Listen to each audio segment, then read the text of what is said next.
Yo, what's good with y'all? It's your boy Nick, and welcome back to another video. Today we got Jimmy High Roller. I thought it couldn't get any worse.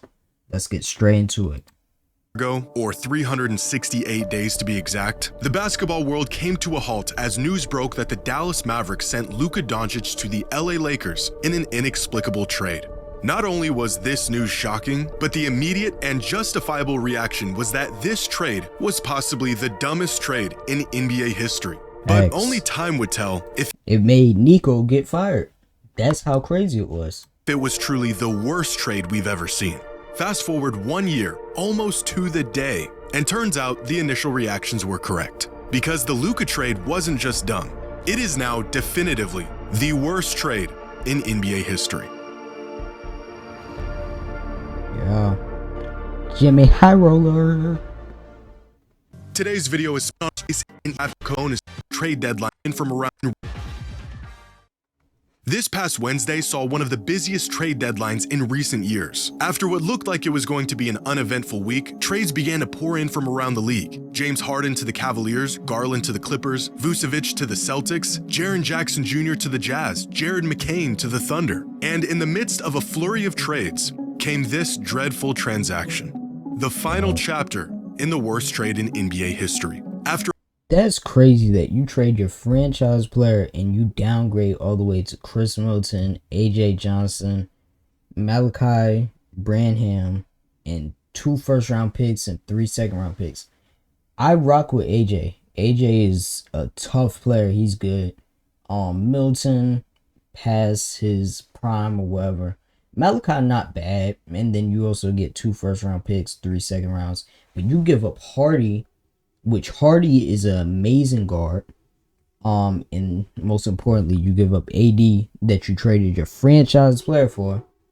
It make no sense. For a fairly quick negotiation, Anthony Davis and company were traded to the Washington Wizards in exchange for Chris Middleton, AJ Johnson, Malachi Branham, Marvin Bagley, 2 first-round picks, and 3 second-round picks. An exchange that doesn't sound terrible at first glance, but after about a second of coherent thought, the reality sets in that what the Mavericks have managed to do over the last 12 months might just be the most egregious case of mismanagement in the league's history. Because if coughing up Luka for AD in a bag of chips wasn't bad enough, the Mavs doubled down and sent AD packing for next to nothing. Now, Anthony Davis was the bulk of the haul the Mavericks received for Luka last February, meaning that the Mavericks have now essentially traded away franchise icon, perennial MVP candidate, generational player Luka Doncic for this. 2 starting caliber players, 3 first-round picks, 3 second-round picks, and expiring contracts. But a lot of these assets either aren't worth much or were simply... But it's not, like, it's crazy, but also, like, nah, it ain't even nothing I could say. It's just a crazy trade. You traded your franchise player in Luka Doncic for AD, who y'all know gets hurt a lot. And, like, you get a couple of solid young players with Malachi and AJ, and you get 3 first-round picks, 3 second rounds. But it's like, for what, though? Like, you could have been in the Western Conference Finals without trading Luka. Like, that is crazy. Add-ons throughout these dealings. Max Christie, Chris Middleton, and Marvin Bagley are the only productive players here. The 2026 first-round pick from the Thunder will likely end up as the 30th pick in the draft. The 2030 first-rounder is a Warriors top 20 protected pick 4 years from now, and the second-round picks are just throw-ins. A complete shot in the dark that rarely turn into anything of substance. In fact, the Wizards spoke about their acquisition of AD and said they were, quote, ecstatic, because the outgoing first-round picks have relatively little value. So if we condense this down to the real value of this trade, then we're left with this. The Mavericks traded Luka Doncic for a starter, 2 rotational players, and... Nah, AJ tough. I think he's on a 1-year deal. They should sign him to extension for sure. Like, he's tough. He has the potential to be the next Shea. Like, I see a lot of people talk about that. I've seen him play live, and he could score. He's good.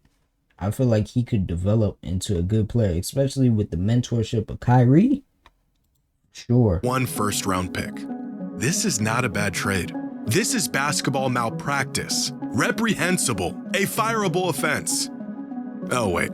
Compare what the Mavericks got for Luka Doncic to some of the blockbuster trades we've seen over the last few seasons, and you would be convinced that Dallas is actively attempting to be relegated to the G League. 2 years ago, the Nets got 5 first-rounders and a first-round pick swap for Mikal Bridges. In 2022, Rudy Gobert was worth half a roster, 4 first-rounders, and a first-round pick swap. The OKC Thunder built But that's the thing, though. It's like Mikal got traded for 5 first-round picks. And then Desmond Bane getting traded for 5 first-round picks. But then you see Trae Young, who I think didn't get traded for a first-round pick, if I'm not mistaken. And if he did, I think it was only 1. So when you look at that and you look at Luka, you look at both of their situations. Both of them were the head of their franchise. Then they can't play defense. Luka is horrible at defense. Trae is horrible at defense. So it's almost like the same. They were in the same draft class. They got traded for each other. So it's like, it's kind of the same thing. But Luka is like, the difference is Luka is all the way up here and Trae is like right here in the mid tier. But Luka is a top 10 player in the league, and you only trade him for 3 first-round picks and get some solid role players. But compared to these deals that got 5 first-round picks, 4, and all that, it make no sense. Championship off the back of a singular season of prime Paul George. I'm not sure what universe the Mavericks live in, but apparently it's one where Luka Doncic is worth about as much as Desmond Bane. This week, we're hosting. That's crazy, though. Like, that's how trades work, though. Like, you're going to see a superstar get traded for less, and then, like, that's crazy. That make no sense. Jazz, Jared for next for this. Will likely end up because the outgoing first is basketball malpractice. Singular season of prime Paul George. I'm not sure what universe the Mavericks live in, but apparently it's one where Luka Doncic is worth about as much as Desmond Bane. It's the ultimate buy high, sell low move from the Mavs. Last February, they were under the impression that Anthony Davis was of comparable value to Luka, his all-NBA level defense and offensive versatility potentially being the missing ingredients for what they hoped would lead them to another run to the finals. 12 months later, they saw him as nothing more than an opportunity to clear cap space. Now trading not 1, but 2 all-NBA caliber players in the span of 1 year. In an article detailing the 1-year aftermath of the Luka trade, it was asked, how do the Mavericks move on from the short-lived AD era? Which is a reasonable question. If this article didn't come out 2 days before he was traded, the Mavericks were already moving on from the quote, AD era, while he was still physically on their bench just a year after they traded the soul of their franchise for him. The total value they got out of AD, 29 games played out of a possible 81, only 1 of those games played with Kyrie Irving, 18 injuries, yes, you heard that right, 8. And that's the sad fact about it. Going into this, you know AD is injury prone. You know that. The sad part is that y'all didn't know that Kyrie was going to get hurt. But still, you know this dude's not dependable at all. He's known for it. He's got 18 times? Like, come on. That's crazy. 18 and 16 wins. The Mavericks traded Luka Doncic for 16 wins. On dunks and threes, there is a metric called estimated wins that attempts to calculate, you guessed it, how many wins a player helped contribute to their team's total throughout the course of a season. In Anthony Davis's total time with the Dallas Mavericks, he contributed exactly 2 wins.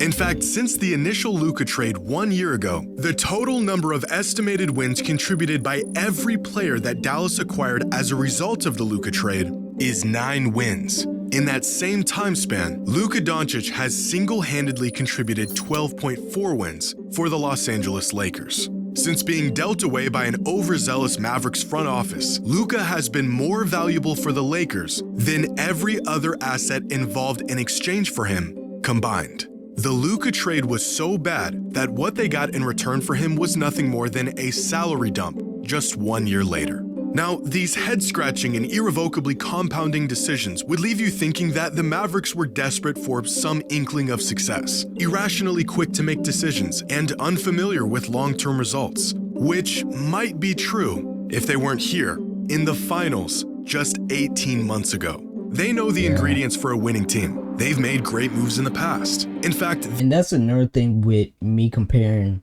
the Trae Young trade to Luka. It's two separate situations. Trae has been losing as the leader of the team for the Hawks.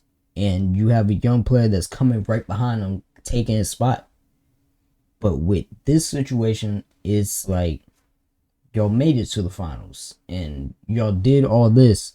And now y'all decide to trade him because he's overweight. He didn't like one of the staff members or some of the staff. Y'all trade him because of that. When one, I would have fired whoever he don't like. Is his friend? He's your guy? Like, it make no sense to just trade him for someone. And if you are going to trade him for a star like Giannis. Trade him for someone like that. You trade him for 80. That's crazy. this was their winning recipe, the roster that got them within 3 wins of a championship just 2 seasons ago. But out of the 12 players from this finals roster, only 4 of them are currently on the Mavericks today. Dallas rolled the dice and traded. Well, I understand Kyrie hurt. I understand that. Traded away a finals team for a potential long shot to go back to the finals. Dallas's one saving grace, the only thing keeping them out of the depths of NBA irrelevance for the foreseeable future, is of course Cooper Flagg, a player that fell into their lap through no work of their own. A pick they had just a 1.8% chance of winning on the night of the draft lottery, jumping from the 11th spot in the draft to the first pick as a result of the lottery, which, in case you didn't know, is the single largest jump in position any team has ever made in the history of the NBA lottery. If it wasn't for Cooper Flagg, the best players on the Yeah, that is rigged as ever. Hey, Adam Silver, if you watching this, I know you probably not, but hey, can you give my Atlanta Hawks the number 1 overall pick so we could save our franchise, get Darren Peterson? You know, that would be very nice of you to do, you know. Court for the Dallas Mavericks to just follow the pattern of giving teams that lost their franchise player the number 1 pick. We should just follow that trend. Like keep it moving. Milwaukee will get the year after. You know, keep it going. Organization this season would have been Max Christie and Najee Marshall, which means that the only thing that prevented the Mavericks from being the worst team in the league with no hope in sight 18 months removed from a finals appearance was pure, incredibly unlikely, unprecedented luck. At least the Mavericks have found another direction for their franchise. For a second there, it almost felt like they made the worst trade in NBA history. As great as Luka is, the Lakers are dealing with their own ups and downs, you know? Luka isn't a perfect player. Anyone could have made the rash decision to trade him away for almost nothing with absolutely no recourse in place. He is, after all, just the 3rd best player in the world. At least the player they traded away wasn't one of the most valuable assets ever traded away in the history of modern basketball. Yeah, that's crazy. This dude Jimmy High Roller be making movies out here, like for real. Shout out Jimmy High Roller for W video. Even though I'm late, it dropped 11 days ago, but it's a fire video for sure. My take on it: it's the dumbest trade in NBA history. It's the worst trade in NBA history, 100%. I don't know what Nico Jamarcus Harrison was thinking, but clearly, you know, I mean, he got fired for it. Yeah, it's simple as that. I know y'all probably tired of seeing people talk about this, but this is just a crazy trade, and every time the trade deadline comes around, we get reminded of it, because it's like, it's just crazy to think that a team would trade their franchise player for a bag of chips and some Chick-fil-A nuggets and a fragile NBA player. Like, that's crazy. That's crazy to think about. And they got lucky with getting Cooper, for real. But the NBA, y'all could keep that trend going, with franchise players getting traded away. You give Atlanta the number one pick, we go to the finals. And yeah, that would be amazing. That would be amazing right there. Y'all saw that Ant might come to Atlanta? Yeah, that would be amazing. Just keep it going. Yeah, comment down below what y'all think. Like, subscribe, turn on your notifications. We are on the road to 100 subscribers. By the time y'all see this video, I might be at 100. Who knows? But we are on the road to 100 subscribers. I thank y'all all for watching. 100% of y'all don't make it to the end of the video. But if y'all did, once again, like, subscribe, turn on your notifications. And I'ma holla at y'all. You feel?